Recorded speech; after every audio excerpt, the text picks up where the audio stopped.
What's up YouTube, Capital G here doing another episode of Boom or Bust. This time we're talking about Aromages, and I want to be kind of upfront about this. I don't want people to be confused in this video once they're done watching it thinking, what the heck was Capital G talking about? It seems like, you know, at some points he was being way too complimentary of the deck, and then 2 seconds later he would be way too critical of the deck. And I think it might come off as that because Aromages at their core are just what I would consider a very fair archetype. I think they're very comparable to something like Yosenju, where ideally you want to make a whole bunch of small +1s and then kind of compile that into a game state where you just have much more resources than your opponent, and for every one card that they have, maybe you have 2 or 3 or something like that, and you can kind of expend multiple resources taking out their couple of last cards, and then you basically just win. This is not a deck that I would say is comparable to Sertalonite or, you know, a Necros, where you're looking for that one big play that's gonna like +3 you or just take your opponent out of the game. There is no summon Trevor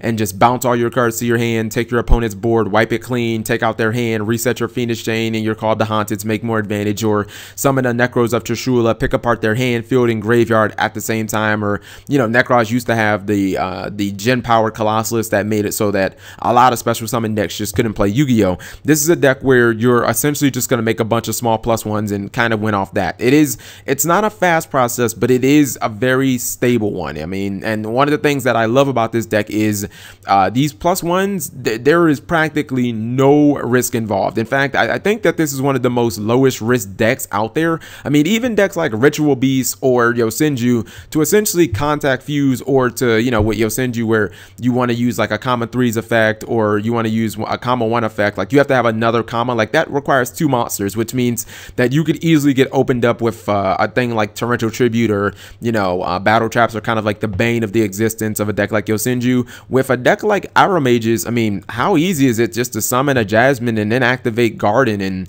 gain 500 light points and draw a card? I mean, that's a simple +1 that requires nothing more than 1 monster and 1 spell, and maybe your normal summon. If Jasmine was already on the field, it doesn't even require that. The same thing could be said about something like Dried Winds. If you have Dried Winds face up on the field and you activate the effect of Aroma Garden, gaining 500 light points, well, you get to blow up a monster on your opponent's side of the field. That's an instant +1.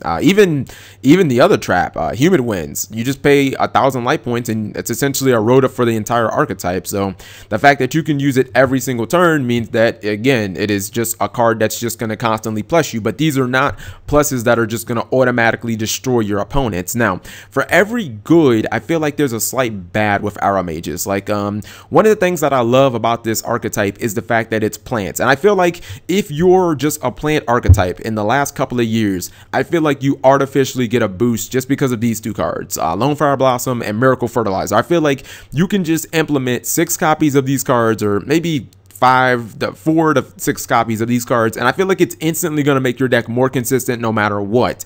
We saw it with Sylvans in the past, and that's simply because it now means, just being plants, that you don't technically have to draw any of these cards. People might say, well, you're probably not going to open with Jasmine that much. Well, you do have 3 Jasmine that you can draw, and then you do have 3 Lone Fire, which you can obviously just tribute and get Jasmine straight from the deck. So being able to just have Lone Fire Blossom get to any monster straight from the deck without drawing it means that you're consistent. You're more likely to get to whatever the heck you want, whenever the heck you want. And then Miracle Fertilizer makes, I mean, it makes this deck so much more expendable. Like, you literally do not care if your monsters die or live, because not only do you have potentially like Soul Charge or whatever, but you have 3 Miracle Fertilizers to just get back your monsters as much as you want. Now, the one thing that I don't love about these monsters are, well, there's 2 things actually. For one, outside of Jasmine, they do kind of feel underpowered. I mean, they're trigger effects. They're effects that kick in when you gain life points, which these effects should happen basically every single turn. Like, I mean, your opponent could obviously trigger it by being dumb and playing an upstart, but, you know, cards like Garden, or there's actually another Aroma that's I didn't actually put on here because I don't really think it's that good, but you could have something like Aroma Jar. You could use that to essentially gain 500 life points, but some of these effects don't really seem like they're that potent. You know, Rosemary, just being able to change a monster's battle position, like, that's not gonna do that much, you know what I mean? This one right here, it takes a card, a spell or trap on your opponent's side of the field and bounces it to their hand. That's not game breaking either. Like, these are the only 2 that actually just do a lot. You know, Bergamot giving itself 1,000 attacker and defense. 3,400 is nothing to laugh at. Like, that can run over a freaking decisive armor, or, you know, if you normal summon this, that can run over a freaking tower. So like that is actually legit. And then anytime you can draw cards under pretty much any circumstance, it's going to be good in Yu-Gi-Oh. So these two feel really good, and these two feel kind of like underwhelming at best. And another thing I don't really like about the deck, and this might be me just nitpicking, but I don't love the fact that the monsters just don't really have any unison. You know what I mean? Like they're all different attributes and they're all different levels, and it just seems like there's never going to be a way to get this deck any good extra deck monsters unless they're like maybe synchros or fusions or something like that. Like Exceeds seem like they're out of the question. I mean, maybe you can go into like the Malay tree Exceed because this is a 3 and this is a 3, but outside of that, you know, like all the monsters have different levels, so I don't think that Exceeds are ever really going to be a thing for this archetype. I also don't think that they should have made all of the monsters different attributes. If you look at the Yu-Gi-Oh, like look at Yu-Gi-Oh's history,